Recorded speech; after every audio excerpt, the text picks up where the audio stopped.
suis Thierry Joliveau, je suis professeur de géographie et de géomatique à l'université de Saint-Étienne et je suis émérite puisque j'ai pris ma retraite il y a quelques mois et je travaille sur les questions numériques liées à l'information géographique.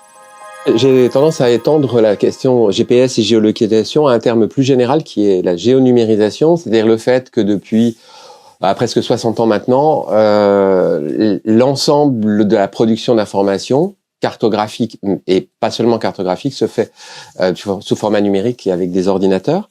Et donc, pour moi, la carte est maintenant dans un contexte numérique. Et il y a une prévalence de la dimension numérique, y compris dans la production cartographique, ce qui fait que le regard qu'on porte sur elle peut pas se faire si on les remet pas dans un contexte plus général du fait que l'information qui circule pour les usages au quotidien, pour à peu près toutes les actions de l'homme et des hommes dans la société sont de nature numérique. C'est ce que j'appelle la géonumérisation. Tous les objets qu'ils soient matériels ou idéels, c'est-à-dire les œuvres d'art ou les actions ou les constructions, la nature, tout ça fait l'objet d'une transcription numérique quand elle est localisée, qui donne lieu à des productions de cartes.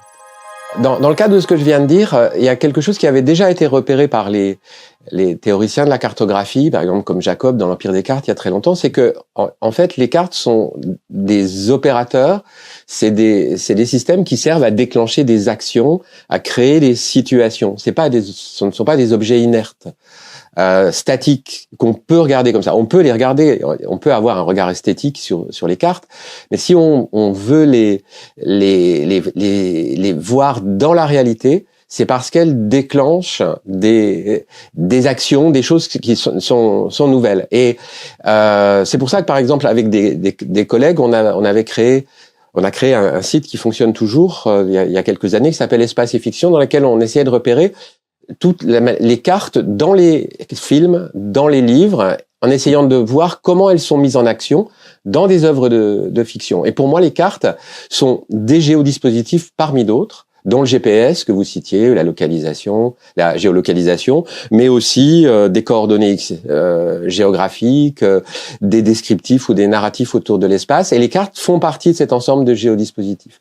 Et ce qui est intéressant, et c'est pour ça que j'ai choisi la carte dont je vais vous parler maintenant, c'est tout le monde connaît Google Maps. Google Maps, en fait, quand on regarde, on dit une carte, la carte Google Maps, je vais sur la carte comme si elle était unique, mais à ce moment-là, pourquoi il y a un S à map s'il y a qu'une carte? Parce qu'au départ, en plus, il y en avait qu'une, après il y a eu différentes couches. En fait, c'est parce qu'il faut comprendre ça comme, en anglais, le verbe actif de cartographier, c'est Google Maps, c'est-à-dire Google cartographie. En fait, Google ne vous promet pas une carte, ne vous donne pas une carte à voir, il vous fait, par la cartographie, agir. Voilà. Et la deuxième carte dont je peux parler, qui me semble très très importante pour bien comprendre ça, c'est la carte qui date de maintenant une quinzaine d'années de Facebook. Au début de Facebook, quand il n'y avait que 500 millions d'amis, il y a une carte qui existe, qui est la carte des 500 millions d'amis de Facebook, qui a été faite par un stagiaire de Facebook.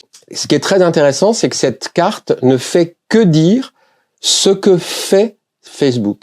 C'est-à-dire qu'elle présente soi-disant des millions d'amis sous forme de traits blancs sur un fond bleu, très exactement comme les lignes d'aviation dans les années 30. Air France faisait des belles cartes du ciel dans lesquelles il y avait des avions dans les années 50 plutôt, qui traversaient le ciel. En fait, si vous regardez la carte de Facebook sur les 500 millions d'amis, ce ne sont que des lignes blanches sur un fond bleu foncé, comme si en fait la seule fonction de Facebook était de relier dans le monde entier 500 millions d'amis. Or cette carte, en fait, elle ne montre pas que la plupart des amis des gens qui étaient sur Facebook, et c'est toujours le cas maintenant, ne sont pas situés à 3000 km ou 5000 km, mais c'est des voisins, c'est juste à côté. Mais dans le rendu de la carte, il y avait une sorte de présentation de ce que Facebook disait que la société faisait, relier des gens d'une manière un petit peu idéale, alors qu'en fait, sa fonction était beaucoup plus locale, mais elle est cachée par le mode de cartographie. Donc, avec la carte de Facebook, vous voyez comment même une carte qui a l'air simple comme ça, et qui a l'air vraiment très, très, très, très directe, en fait, produit quelque chose. Et voilà, c'est pour ça que la carte comme déclencheur d'action, et ça a été complètement accentué par le numérique. Alors la carte comme déclencheur d'action, c'est quelque chose qui existe depuis très très longtemps, mais ça renvoie à l'histoire de la cartographie du colloque. Mais le numérique a changé la manière dont elle agit.